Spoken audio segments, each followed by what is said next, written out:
Saudações, povo da ciência! Para quem não me conhece, sou o Fernando Alves Silveira e hoje eu vou estar aqui mostrando um pouquinho do R para vocês, tentar vender um pouco do peixe, desmistificar um pouquinho dessa aula que tem essas linguagens de programação e tentar ajudar quem está entrando nesse mundo com um pequeno esboço. Não tenho a pretensão de ser um vídeo definitivo, longe disso, tem muito material disponível na internet, mas a ideia é só passar ali no vídeo, tentar fazer o mais curto possível, um pouco de como baixar, instalar e ter o primeiro contato com a sintaxe da linguagem R. Tá? A linguagem R ela é uma linguagem que foi desenvolvida nos anos 90 com o intuito de dar suporte a modelos estatísticos, né? E ela acabou recebendo diversas contribuições ao longo do tempo e hoje se constitui como um pacote, uma linguagem bem robusta para fins estatísticos, econométricos e amplamente utilizado na academia, de forma muito semelhante, né, análoga a pacotes estatísticos bem conhecidos como o SPSS, o Stata, EVIS, Greto, enfim. Então a ideia é estar passando para vocês aqui no vídeo de forma bem breve, assim, coisa de meia hora no máximo, tá? A linguagem, a sintaxe geral da linguagem, tá? Então, de forma bem sucinta era isso, tá? Ela é gratuita, né? Ponto positivo, como ponto negativo, obviamente, é que ela exige um pouquinho de dedicação, ela não tem essa parte visual de um SPSS, por exemplo, que você tem lá as funções já acessíveis pelo mouse, né? Aqui você tem que escrever, em contrapartida, te dá uma liberdade maior e conjuntamente com uma comunidade de usuários bem ativa para você conseguir desenvolver os seus trabalhos, tá? Dito isso, vamos então ao que interessa. Tá? Imaginando que você não tem contato nenhum com o R, você chegou agora no vídeo, você vai precisar de duas coisas basicamente. Primeiro, você vai precisar baixar a linguagem R. Nesse site aqui, ó, é o rproject.org. Você baixa aqui, gratuito, bem tranquilo, tá? De poucos minutos você baixa, mesmo com uma internet medonha, você consegue baixar ele. Depois você precisa de um ambiente de desenvolvimento, uma IDE, para conseguir efetivamente manipular a sintaxe da linguagem e produzir alguma coisa com ele. Em geral, né, a esmagadora maioria utiliza o RStudio em sua versão gratuita, né? Existe a versão paga, mas a versão gratuita dá conta do recado perfeitamente. Você baixa aqui, ó, RStudio, tem outros softwares pagos ali, mas ó, RStudio você baixa, questão de poucos minutos, ali um pouquinho maior, você vai conseguir instalar ele, tá? Aproveitando que eu estou no site aqui, esse site do RStudio é bem bacana, que ele tem aqui questão de vídeos, webinars, alguns e-books e essas cheat sheets aqui, ó, essas páginas de manha, que são muito interessantes, porque elas são um recurso visual, assim, um resumo de alguns comandos, principalmente de bibliotecas, que a gente vai ver mais pra frente. Então, é muito difícil você decorar tudo, gastar a cabeça decorando tudo, mas é um recurso muito bacana e muito valioso, e é muito comum você consultar. Dito isso, digamos que você tenha baixado a linguagem, baixado o RStudio, você vai ter essa janela aqui. Então eu vou pegar minha cabeça e vou arrastar minha cabeça para aqui, facilitar a minha vida. Aqui você vai ter 4 quadrantes principais, tá? Você vai ter aqui, ó, obviamente, aqui em cima os comandos, né? Muito semelhante a um software comum. Você vai ter a questão de criar um novo arquivo ou um novo projeto. Aqui ele vai setar a local no seu computador onde você vai salvar, né? Edições, códigos. Aqui em Tools você consegue manipular questões de aparência, de fonte, enfim. Não vê o caso agora, mas você consegue bastante por aqui. Nesse primeiro quadrante, pode ser que aqui é onde a magia acontece, tá? Onde a magia acontece. Bom, é o local, né? Onde você digita seus códigos, né? Seus códigos. Tá. Logo abaixo é a saída, né? Onde você obtém a saída dos seus códigos, tá? À direita superior, ele é o environment. É aqui o ambiente onde ele vai registrar e listar para você suas variáveis, seus objetos, tá? E aqui você também pode usar com o mouse e importar base de dados de forma externa, né? Existem alguns métodos de você inserir dados no R. O primeiro deles é importando manualmente aqui, ou usando uma linha de código read, setando o local e lendo o arquivo, tranquilamente os dois fazem a mesma coisa, inclusive se você for abrir aqui, você vai notar que aqui, ó, ele está nada mais que executando um código para você. Basicamente isso, tá? Fechando. Você pode inserir ele manualmente aqui, como a gente vai fazer daqui a pouquinho. Você pode consultar também por APIs, tá? O próprio R, para fins didáticos, ele já tem algumas bases de dados que são muito utilizadas em exemplos, tá? Então, se você for consultar mais para frente um outro vídeo, muito comum que ele utilize uma base de dados que está disponível no R, o que facilita a consulta e a comparação dos resultados. Aqui também a gente tem o histórico, pode ver que eu dei uma testadinha aqui, ó, até limpar, tá? Conexão para quem vai usar a API para o futuro, se você usar o Git aqui, ele vai abrir uma janelinha do Git também, não entra no meu caso. Nesse quadrante inferior direito aqui, você vai conseguir acessar suas páginas, aqui ele vai retornar os plots, né? O R permite que você gere gráficos, gere imagens, gere tabelas, e a parte gráfica ela tem o retorno todo aqui, você consegue gerenciar pacotes, a função help, embora ela seja menosprezada, ela é valiosíssima, salva a nossa pele para muita coisa, tá?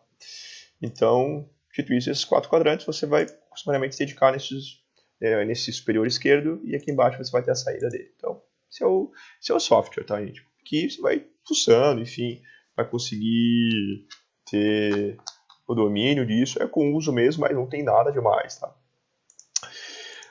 Dito isso, como uma linguagem de programação, ela vai ter um conjunto de palavras reservadas que você não vai conseguir utilizar, das quais vão efetivamente definir a sintaxe da linguagem e o que cada coisa faz, tá? Primeira coisa que você vai, até eu fiz uma para eu esquecer, tá, gente?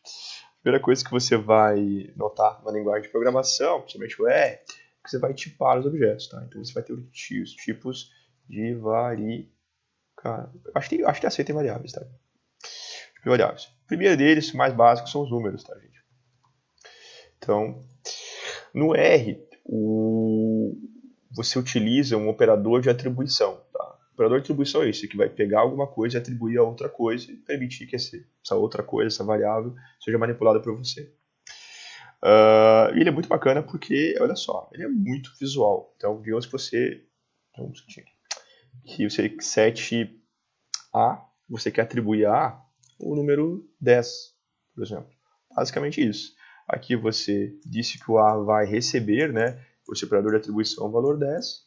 Assim, se a gente pegar aqui, ó, e dizer assim, qual o valor de A? A é 10. Simples assim. Tá? E a mesma coisa com outro tipo de número. Digamos que B vai receber aqui um número A. Para quem vem de outra linguagem de programação, sabe que a tipagem, dependendo da linguagem, ela é uma tipagem mais específica, fortemente tipada. O R não, ele é bem tranquilo nisso aí. Então, por exemplo, números com vírgulas, até mesmo com números muito extensos, que vão acabar caindo na notação, ele vai conseguir utilizar com a mesma anotação, tá? A mesma atribuição. Então, 3.14 com ponto, tá? Então, dito isto, tá? Só aqui. Depois a gente vai ter o nosso querido texto. Tá? Texto no R, ele precisa da aspas dupla, tá? Então, ó, gente, digamos que a variável C, ela vai receber algum tipo de texto. Pode ver, ó, aspas duplas. Ó, run, tá, gente? E aí, se eu vier aqui, ó, selecionar ele, pedir o retorno de valor de C, ele vai retornar algum tipo de texto. Tá? Posteriormente, lá para frente, você vai conseguir selecionar essa variável, eventualmente manipular esse texto como você deseja, mas é isso, tá? Não só isso, mas digamos que a letra D você quer setar somente uma letra, sem problema. Tá? Então, é isso. Isso é o básico do básico, tá, gente? Posteriormente, vale muito a gente falar, talvez você não entenda agora se você não teve nenhum contato com a linguagem de programação, mas são os operadores lógicos, tá? Mais para frente você vai ver como eles são úteis. O operador lógico nada mais retorna para você que duas situações, tá? Verdadeiro, que é o true, e falso. Por incrível que pareça. Pode ver que essas palavras são palavras reservadas, tá? Então, quando a gente seta elas, ó, aqui, vou dar uma limpada. Digamos que eu queira vou dar um copiar aqui. Se eu quero o valor de verdadeiro, ele vai me retornar true. Por que isso? Porque pode ser que eventualmente você precisa manipular algum tipo de situação, seja um loop, uma função, um array, enfim. E você precisa comparar isso com alguma coisa, eu preciso que ele retorne true, enfim. Os operadores lógicos, por agora, podem não fazer muito sentido, mas no decorrer do uso da linguagem, eles são essenciais para você manipular sequências, loops, funções. Então, a linguagem de programação ela tem esses dois tipos de atribuidores, né, que certo é verdadeiro e falso, né, os operadores booleanos, lógico, booleanos. Então, pode não parecer muito sentido agora, mas no futuro vai fazer, tá? Dito isso, acho que isso é o básico do básico, tá, gente? Porque aí o R... Deixa eu tomar uma água de café aqui. Ele possui uma estrutura de dados, que é estruturas de dados. Essas estruturas de dados nada mais são que a forma como o R organiza, gerencia e manipula esses dados que você vai inserir ali dentro. Tá? A forma mais comum, a mais primitiva, talvez seja um vetor. Tá? Um vetor, para quem não sabe, ele é uma estrutura de dados que armazena, né, variáveis, acho que tem uma certa aqui, mas não é o caso, variáveis do mesmo tipo. Tá? Então, vamos botar aqui, ó, outra coisa, eu não consigo dar espaço, você já deve ter notado, ou ainda não, quando eu estou nomeando alguma variável. Então, se eu fizer meu primeiro vetor, aqui já vai dar errado, tá? É meio comum você adotar algum tipo de padrão na sua escrita, tá? Mas nesse caso não posso usar espaço. Então, ó, meu primeiro vetor. Meu primeiro vetor eu vou conseguir criar ele como operador de atribuição, né? Eu vou usar o C, tá? E vou inferir o conjunto de variáveis. Ó, eu quero um vetor com 5, 3, 4, 6, 8, 4, enfim. O C aqui vem de... acho que é concatenate. Eu acho que é de concatenar, tá?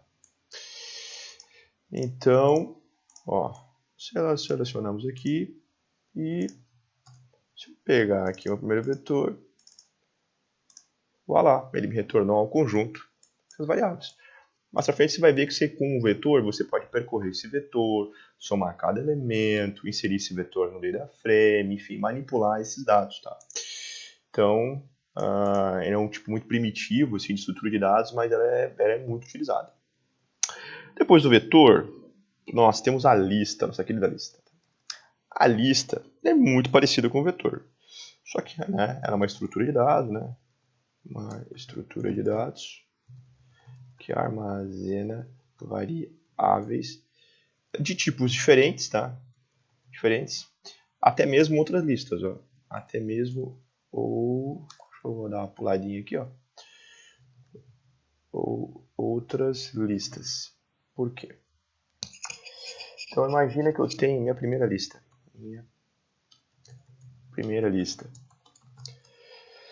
Então, para criar, eu uso o operador de atribuição, list, e aí eu venho, vou lá, ó, posso criar até mesmo array, ó. 5, 3, 4, 6, 8, 4. Tá? Você pode notar aqui, ó, que olha só como ele apresenta de forma diferente, ó. Por quê? Porque eu consigo obter a posição aí de cada elemento, tá? E aí é o seguinte, a lista, lembra que eu falei que ela também comporta outras listas? Então imagina o seguinte, eu tenho a minha segunda lista, olha que bacana. List, sei lá, Unesc, PPG10, mestrado. Eu posso ter uma outra lista aqui dentro, ó. Olha só, minha primeira lista. Você vai ver ali dentro. Pode ver, ó. Tem o do tipo texto, né? E eu tenho uma outra lista ali dentro com numéricos. E você notou aqui, ó. Perfeitamente. Ó, ele une tudo e eu consigo acessar cada elemento ali. Posteriormente a gente vai dar uma olhadinha como é que a gente vai acessar os elementos de uma lista, de um array, de uma matriz. Mas perfeitamente percorrer esses elementos de uma forma bem simples, tá? O que eu tenho na minha listinha aqui? Vetores. Tinha esquecido dos fatores, tá? Fatores. Fator. Fator. Deixa eu ver se eu anotei aqui do fator. É um conjunto de dados, né? Conjunto de dados, né? Uma estrutura que armazena dados definidos e categorizados. Isso é importante. É uma daquelas coisas que pode não fazer muito sentido agora, mas se você trabalha, por exemplo, com texto, com banco de dados, quer dar uma olhada quais são os fatores de um conjunto de dados, de uma lista de nomes, de uma lista de elementos, de produtos, enfim. Pegar lá um estoque, quer dar uma olhada que tipo de coisa está lá no estoque, tem uma lista lá com todas as coisas listadas. Né? Se você setar ela como um fator e pedir o retorno dela, ele vai te dar que tipo de elementos tem lá. E olha só que bacana. Ó, minha arquitetura, né? Meu primeiro fator. Como é que a gente cria ele? A gente cria aqui, olha só. Factor, tá? Eu vou criar aqui, ó. Eu vou criar, tá, Unesc, tá? Vou usar texto para ficar mais fácil. PPGDS, mestrado, doutorado, mestrado. Só baixar aqui que ficou um pouco confuso. Vou usar a linha de baixo aqui. Eu vou meter Unesc de novo. E aí vocês vão ver o seguinte. Tá. Eu vou setar aqui, eu vou limpar aqui para ficar mais fácil a visualização de vocês. Olha só que bacana como é que ele vai retornar. Muito embora eu tenha os elementos, eu tenha 1, 2, 3, 6 elementos aqui, o que ele vai me dizer? Ó, os níveis, né, desse fator aqui, desse conjunto de dados, ele tem o nível de doutorado, de mestrado, PPGDS, uma categoria, né, e o UNESC, que são as categorias dos elementos ali. Então, quando ele se repete, ele reúne, ele agrupa em categorias e permite que você visualize isso. Em determinadas situações é bem útil, tá? Pessoalmente, eu vou dizer que eu uso muito pouco, mas faz parte da linguagem e é importante a gente saber que ele existe. Tá? Outro elemento é o nosso famosíssimo array. Array é muito comum em outras linguagens de programação, sabe? Ele até dá nome a outras coisas, mas ele é um conjunto multidimensional. Deixa eu ver se tem dois, acho que é mais dimensional de elementos. Basicamente, olha só que bacana a array faz. Meu primeiro array. Olha só que bacana, gente. Obviamente a gente cria com array, né? Ó. Então o que eu vou fazer aqui? Eu vou botar aqui, ó.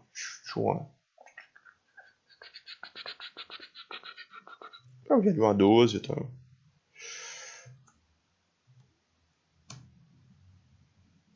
Aqui vai dimensions aqui, ó. Vamos botar. Deixa eu ver, 3 níveis, 2 colunas. 2 níveis, tá? O que ele vai fazer aqui? Ele vai pegar. Outra coisinha. Quando eu tenho 2 pontos, é uma sequência, tá? Então ele vai criar para mim uma sequência de 1 a 12, de 1 em 1. Basicamente, estou dizendo para ele que, olha, esse array aqui, ele vai ter 2 dimensões com 3 linhas e 2 colunas. Então, olha só. Eu vou até apagar aqui para ficar mais fácil. Então, primeiro array. Então, não preciso copiar aqui, mas eu só faço isso para ficar mais fácil a visualização. Olha só. Que bacana. Então, meu primeiro array. Pode ver que a sequência vai de 1 a 12, obviamente. Como ele tem duas dimensões de tamanhos iguais, então ela vai ficar de 1 a 6, com um array de 2 colunas e 3 linhas. Então, ó, acessar a dimensão 1, dimensão 2, e assim poderia fazer sucessivamente, com texto, enfim. Então, ele é muito comum nas linguagens de programação. Confesso que no R também é um pouquinho, ele não é tão utilizado, tá? Que eu já vou chegar no grande cara, assim, na estrela da festa dos conjuntos de dados, tá, gente? Mas, de novo, né, ele existe, ele faz parte da linguagem. É importante que, se a proposta é mostrar a linguagem do R, não de forma definitiva, mas de uma forma geral, o array faz parte dela. Deixa eu dar minha listinha aqui, deu 2 folhinhas só. Show de bola. Rapidinho minha listinha. Tentar fazer o vídeo o mais rápido possível. Ah, outro conjunto de dados. Temos mais dois, nossos queridos, tá? É aqui que vem, aqui que o bicho começa. São as matrizes, tá, gente? Matriz nada mais é que um conjunto de dados, tá? Conjunto de dados, enfim, elementos organizados em duas dimensões. Que dimensão aqui é sempre linha coluna, tá? Sempre linha coluna, tá? Não tem outra dimensão aqui. Não é possível, eu posso fazer um array com várias dimensões. Eu posso fazer um array aqui, ó, 16. Fazer um com 3 aqui para vocês verem, ó. Então, vocês podem ver aqui, ó, no meu exemplo, ó, frente do array que eu posso ter uma, duas, três dimensões e ali dentro os matrizes, né? Na matriz não. A matriz ela é sempre linha por coluna. Basicamente é o seguinte, ó, minha primeira matriz. Operador de atribuição, matriz da massa. Vou também aproveitar aqui e utilizar o de 1 a 12, ali, como eu estava utilizando antes, para facilitar. Tá? Ele vai criar uma matriz de 3 linhas de 2 colunas. Na verdade, eu posso definir aqui, ó, nRaw, ó, e vou dizer que eu quero raw é linha, né, e col colunas, com 3 linhas, tá? Então ele vai criar essa matriz para mim, tá, gente? Aqui, ó, essa função que cria a matriz, né, eu insiro as variáveis. Eu poderia inserir aqui uma lista, eu poderia inserir, por exemplo, essa lista aqui com um nesc, enfim, ele ia gerar a matriz para mim. Só que sempre, se eu tenho linha por coluna, né, eu não posso ter uma matriz desbalanceada, não existe opção, na verdade. Então ele vai acabar atribuindo ali, se você conseguir criar um NA, tá? Ou vai solicitar, ou vai dar um erro retornando que o número de linha em colunas está incompatível, tá, gente? Então, esse aqui é o criador de matriz da linguagem R. Então, vai arrastar para cima. Tá? Tem mais espaço aqui de retorno. Então, ó, uma matriz com 3 linhas, né? 1, 2, 3. E, obviamente, 4 colunas com elementos numéricos, né? De 1 a 12. Então, muito semelhante ao que a gente está no ensino médio, né? Também vai conseguir fazer operações matemáticas com a matriz mais diferente do ensino médio. Eles se comportam de uma outra maneira, não vou entrar agora, né? Mas dá para fazer sim, tá? E é um objeto muito comum você encontrar dados tipados do tipo matriz, tá? Organizados. Mas a grande estrela da festa, com certeza no R, é o data frame. Data frame, ele é o objeto do R, tá? Ele é um conjunto de dados, tá? De dados aqui, elementos.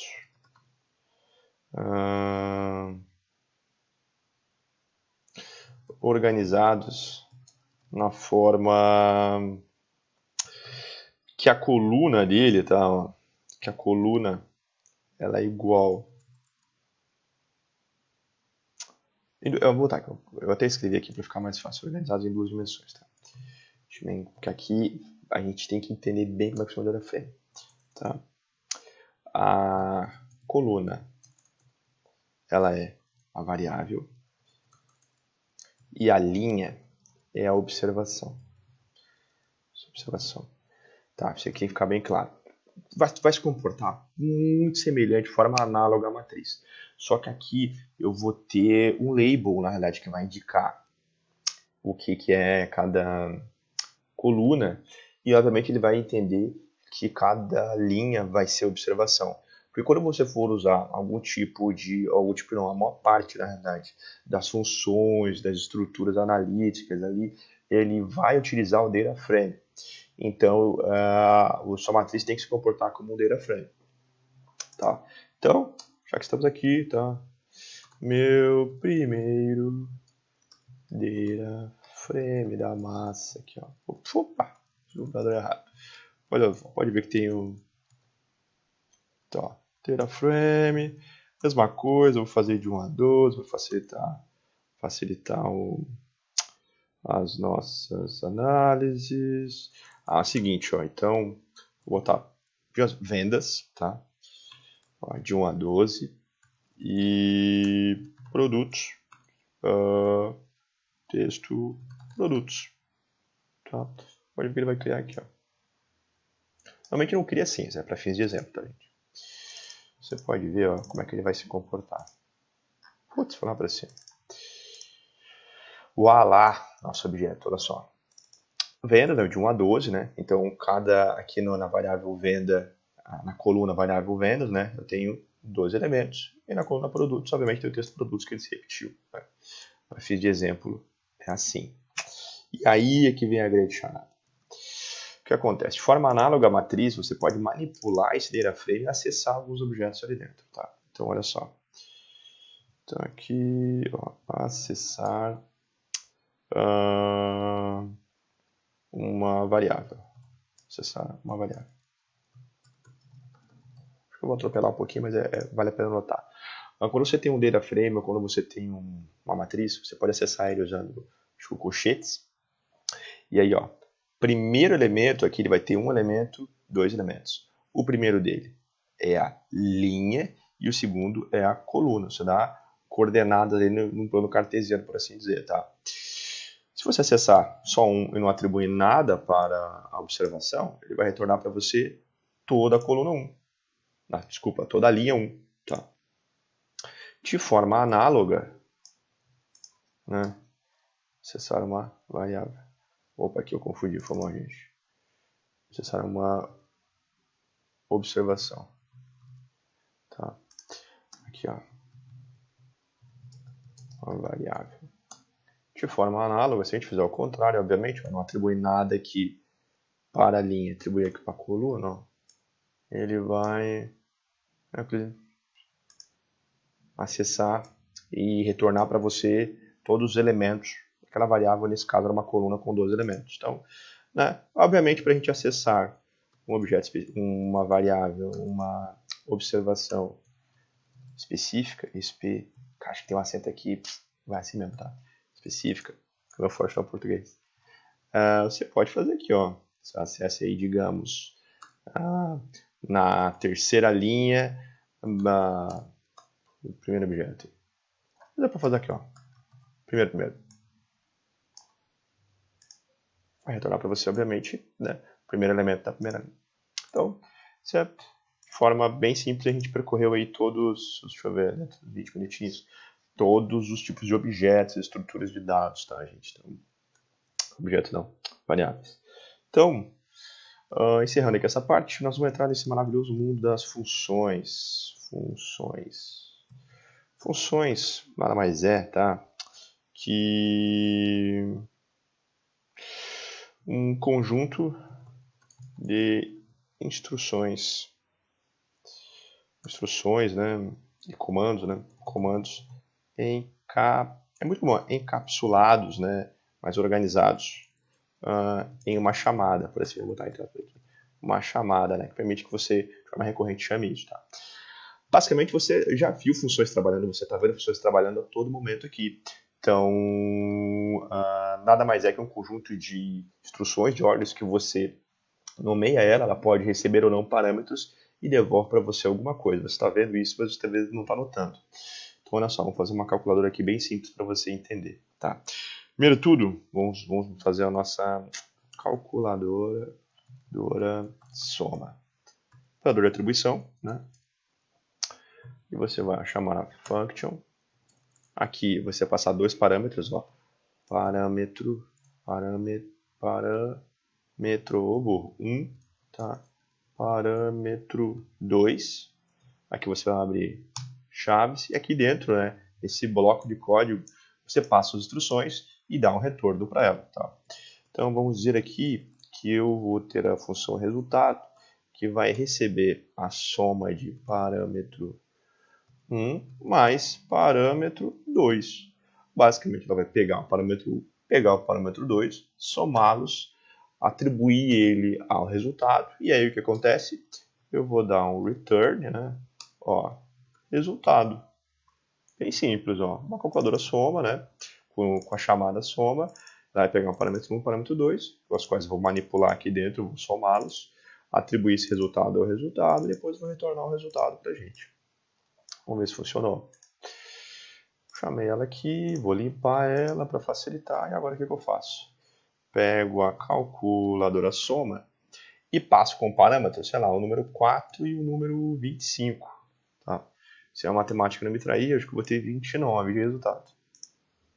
Vou lá, 29. E assim sucessivamente eu poderia fazer. Tá? Basicamente aqui a gente está vendo uma função que possui parâmetros, né? Você passa parâmetros para ela, ela manipula e retorna para você. Você também pode encontrar, não deveria fazer isso, mas eu vou fazer só para fins de simplificação, por exemplo, uma função Olá Mundo, muito comum, você está vendo programação nos vídeos da internet, você tem essa funçãozinha Hello World, né? Então, Olá Mundo é uma função que ela não vai receber parâmetro nenhum, ela só vai retornar para você, ó, Olá Mundo R. Basicamente isso. Então, olha só. Quando eu chamar a função Olá Mundo, não passo parâmetro nenhum e a me retorna uma frase. Meio idiota, mas para fins de exemplificação, fica claro que posso ter esses dois tipos de estrutura, né? Passando parâmetros ou não. Você também pode ter funções dentro de funções, que chamam outras funções, enfim. Conforme você vai estudando mais, vai ficando um pouco mais complexo, mas para fins geral é isso. Uma função é conjunto de instruções, né, encapsulados aqui, a ainda que seja uma cápsula, seja um bloco, né, os quais tem parâmetros, você manipula e retorna o que você desejar. Então, de forma geral, funções é isso, tá, gente? Muito comum também, se você lembra do nosso true ou false lá, nosso verdadeiro e falso, os operadores lógicos. Lógicos, gente. Basicamente, operadores lógicos, né, permite que você manipule ali uma sequência de valores que você pode comparar se eles são ou não verdadeiros dentro de uma lógica estruturada sua, tá? O mais comum é o nosso querido if, tá? O if é o seguinte, ó. O if é o se, né, algo for verdadeiro, faça. Se não, ele dá o else, né, que é o se não é separado, faça outra coisa. Faça outra coisa. Então olha só. Digamos que, vamos botar aqui, olha lá, sei lá, um exemplo numérico, um exemplo numérico. Ó. Então, digamos que eu tenho aqui, ó, if, cara, deu um branco agora, if 10 é igual, assim, vou fazer um negocinho aqui, olha só, A, tá? J recebe 10, tá? If e H recebe 12, sei lá, if J é igual a H, faça alguma coisa assim, ó, return não retorna, ele é print o valor de H é o mesmo que J. Se não, else, ele vai executar o outro bloco de lado, ele vai retornar print o valor de H é diferente de J, tá?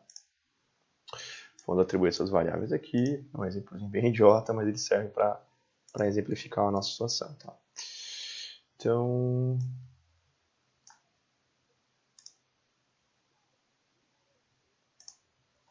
basicamente é isso, gente. O que ele deu aqui? O mesmo que J, if else. Desculpa, gente. Igual aqui. Essa hora da noite já bateu a fome já. Basicamente isso, ó. Aqui dentro tem um segredinho, gente, ó. Quando eu vou utilizar um operador lógico, muito embora esteja comparando igualdade, dependendo do escopo que você está utilizando, o igual ele se comporta da mesma maneira que o operador de atribuição, né? Então, quando você vai comparar alguma coisa, você utiliza dois iguais, tá? Basicamente, ó, o valor de H e o valor de J são valores obviamente diferentes, porque a gente setou aqui. Então, eu estou perguntando se essa operação for verdadeira, ele vai executar este bloco de instruções, no qual a instrução aqui retornar uma frase para a gente. Se não, ele pula e executa este bloco aqui. Tá? Então, basicamente é isso. Pode parecer meio idiota agora, mas essa estrutura é fundamental em um monte de coisas que você vai utilizar na sua vida de R aí, tá? Então, basicamente, essa é um operador lógico. Outra coisa muito comum no nosso querido mundo do R são os loops, nossos queridos loops, tá? Loops nada mais são que uma sequência, tá? Tem uma sequência de instruções, tá? Uma sequência ou não de instruções. Vamos chamar assim. Basicamente, o R ele tem dois loops, tá? Ele tem o for. Você já sacou que o for ele é o para, ou seja, né? Ele percorre, né? Percorre um array, né? Um vetor e executa um comando, né? Um comando para cada elemento percorrido. Tá? Então, olha só. Digamos aqui que eu vou fazer um for aqui bem básico. Ó, for. Digamos que para cada x em... Vamos fazer um vetor aqui. Vamos pegar um vetor... Vamos fazer algo aqui, ó. Aqui, para cada 1, 2... Vamos ver, a gente já sabe fazer, ó. Então, ó. Sabe que isso aqui é uma sequência, né, gente? Um vetorzinho aqui, ó. De 1 a 10, tá? Para cada x, vou pegar x. Então, olha só. Sequênciazinha. For, ou seja, para cada x, para cada elemento dentro desse array aqui, tá? Que é um vetor de 1 a 10, ele vai pegar esse número, né, esse x, e vai fazer alguma coisa. Nesse caso aqui, eu vou fazer o seguinte, ó. Eu vou pegar x e vou, sei lá, elevar ao quadrado, cara. Ó, elevar ao quadrado aqui, ó. Elevar ao quadrado, tá? Basicamente é isso que eu vou fazer. Só apagar aqui. Acho que eu tenho que retornar, acho que eu tenho que print isso, né? Print isso. Então, aqui, ó. O que eu fiz? For. Para cada x, para cada número dentro de uma sequência de 1 a 10, eu pego esse número, elevo ao quadrado e dou o print, retorno ele na tela. E assim eu volto e faço essa sequência de instruções de novo até acabar o meu vetor, né? Então, eu levei os números de 1 a 10, e assim você pode percorrer não só um vetor numérico, como texto, como uma lista de elementos, né? Você percorre ele e faz alguma coisa, tá? Então é muito utilizado mesmo, tá? Então essa lógica. For para cada um, dentro de um grupo de funções, vai e print. Poderia fazer também, ó, acho que a gente fez aqui, um fator, a gente fez uma listinha aqui, ó. A minha primeira lista, não. Última lista. A minha primeira lista. For y em minha primeira lista, basicamente print x. Então, o princípio vai percorrer print y, não só. O princípio vai percorrer aquela lista que a gente criou de nomes, vai printar cada elemento para a gente. Tá? Então, ele printou ali a nossa primeira lista. Cara, nossa primeira lista a gente atribuiu ela de novo, tá? Não tinha texto, mas, enfim, para fins de exemplo ficou meio claro, tá? Então, se tiver o texto e outros objetos, ele também percorre para você. E por último, não menos importante, que é o nosso querido while. Tá? Deixa eu ver só uns 40 minutos já esse vídeo. Nosso querido while.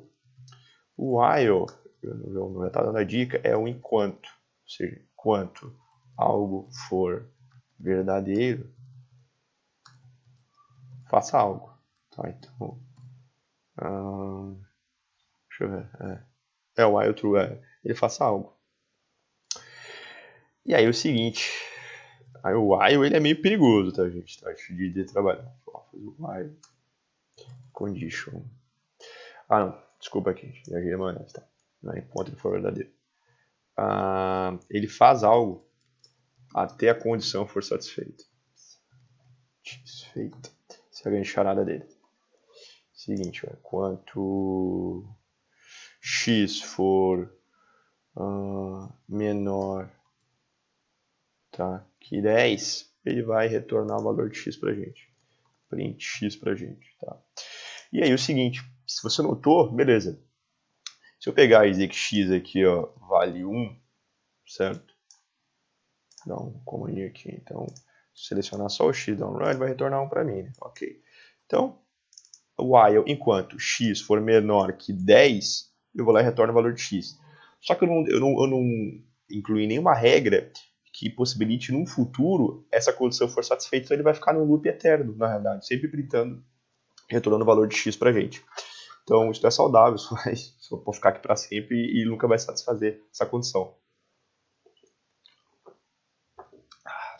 O que a gente faz aqui então?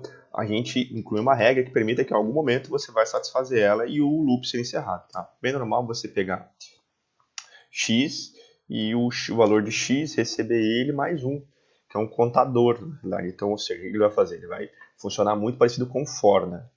Ele pega esse x, compara, não dá, chega lá no final, ele atribui esse x mais o valor de 1, e assim ele vai fazendo até que a condição seja satisfeita. Tá? Então, ó, vamos rodar aqui. Olha só o que ele fez. Basicamente, percorreu ali 1 era menor que 10, foi de novo, percorreu, e assim o operador de atribuição com mais 1 que foi funcionando, né? Então ele recebia ele mesmo mais 1. Se eu botasse só mais 1, ele ia printar ali, retornar 1 para a gente ad eternum, porque ele não somou nada na realidade. E assim sucessivamente. Então, gente, por incrível que pareça, essa é a base da sintaxe da linguagem R. Tá? Acho que eu tenho uns 30, 40 minutos esse vídeo. Até achei que foi bem rápido, tentei ser o mais objetivo possível.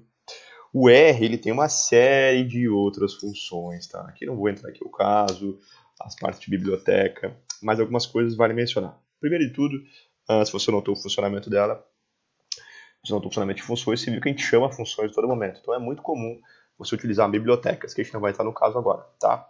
O comando para instalar bibliotecas, você já deve ter install packets, e depois que você instala algum tipo de pacote, por exemplo, o Tidyverse, que é muito comum, você chama essa aqui, ó, com o Tidyverse, tá? Não é o meu caso, mas isso aqui é a chamada de pacotes.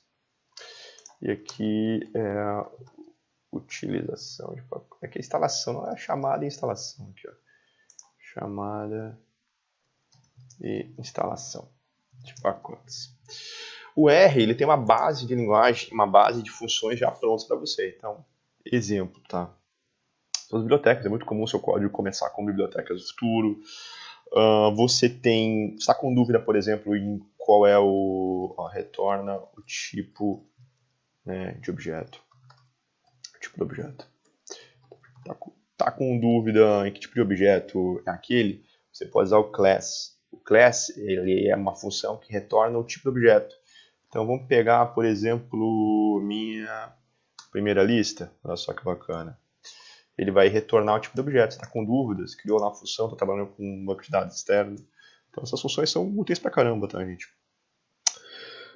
Tem a função help, né? Você já notou aí. Ele funciona de forma análoga a essa janelinha aqui, help. Prefiro essa aqui, tá? Muito mais clara, mas ela existe. Outra coisa que vale a pena mencionar, de forma bem sucinta. Aqui. Ele retorna uma janela. Ele vai retornar uma janela para visualizar o objeto. Aqui, isso aqui, que é o operador view. Aqui, com V maiúsculo, você põe lá, ó, meu primeiro data frame. Ele vai abrir uma janela aqui para você, gente. Você dá uma espiada nos dados, olha só. Então, você criou lá uma matriz semelhante a uma página, uma folha ali do Excel, né? Permite que você olhe ali o seu data frame, a sua matriz. Então, muito bacana, bem, vale a pena a menção. Obviamente, né, a parte de estatística, né? A parte de estatística, então, você vai conseguir fazer, gente, média de... se eu tenho um objeto aqui numérico, acho que é o meu vetor, deixa eu ver. Meu primeiro vetor aqui, ó. Meu vetor, se não me engano, é um vetor numérico, ó. Era um vetor 5, 3, 4, 6, 8, 4. Então, ó, tiro a média, né? Tiro desvio padrão, né? a raiz quadrada, né? Esses comandos todos prontos aqui, né, gente? Ó, raiz quadrada de cada elemento. Eu consigo tirar os próprios sumários estatísticos. Ó, a função summary ela fornece para você um breve sumário estatístico. Tá? Nesse caso, o vetor ele é entendido como um único objeto. Se você tiver um data frame, por exemplo, com várias variáveis ali com valores diferentes, né? Obviamente você não vai conseguir exercer operações numéricas do tipo texto, mas tudo que for numérico ele vai executar para você e retornar um breve sumário estatístico aqui bem bacana, tá? Então, de forma sucinta é isso, né? Aí você também pode aproveitar aqui, ó, e vale a pena mostrar aqui a função plot de forma bem rapidinha. Então, vou dar uma limpada. Digamos que você queira, ó, ele nativamente tem algumas funções do tipo tirador ali de imagens, tá? Que é o plot, tá? Então, plot para você, ó. Então, vamos pegar aqui nosso primeiro vetor aqui, que é um vetorzinho numérico. Outra coisa. Desculpa a confusão, mas muito comum no R você precisar gerar números aleatórios para testar alguma coisa, ou até mesmo como parte do seu projeto analítico, né? Ele tem um gerador de números aleatórios aqui, ó, o rnorm, tá? Você pode passar para ele a quantidade de elementos que você quer que retorne, né? Por padrão, ele vai ter em média 0 e desvio padrão 1, né? Ou seja, vai retornar para você um conjunto numérico ali que vai ter uma forma gaussiana ali, tá? Uma distribuição normal, quer ver? Ó? Vai tornar 100 elementos para você aleatório, tá? Então, por que é bom isso aqui? Para mostrar para você, por exemplo, ó, a função plot. Posso passar aqui dentro uma outra função, a rnorm, com 100 elementos, e ele vai retornar a janelinha aqui embaixo. Ó. Minha cabeça, eu vou dar um zoom. Ó, retornou aqui para você a imagem, tá? Se você pode usar o plot TS, acho que o plot TS já está funcionando nativamente, tá? Ele vai dar séries temporais, por exemplo, ele vai ligar os pontos, ó. Outra coisa muito bacana, nosso querido boxplot. Então, nativamente você pode utilizar aqui o nosso boxplot para dar uma olhadinha e ver os outliers. Tá? Distribuição normal acaba não tendo, né? E nosso histograma da massa, ó, enorme. Tá? Então, basicamente eu só estou passando 100 valores aleatórios ali, tá? Com distribuição normal, nada mais que isso. Então, ó, gente. Tá meio feinho aqui, mas se você passar um teste estatístico aqui no Shapiro-Wilk, provavelmente ele vai retornar para você que ele é aderente à distribuição normal, tá? Então, né, poderia fazer aqui de forma análoga, ó, ao nosso, bom, a gente vai dar um plot aqui, ó, aquele nosso objeto que a gente criou lá, ó.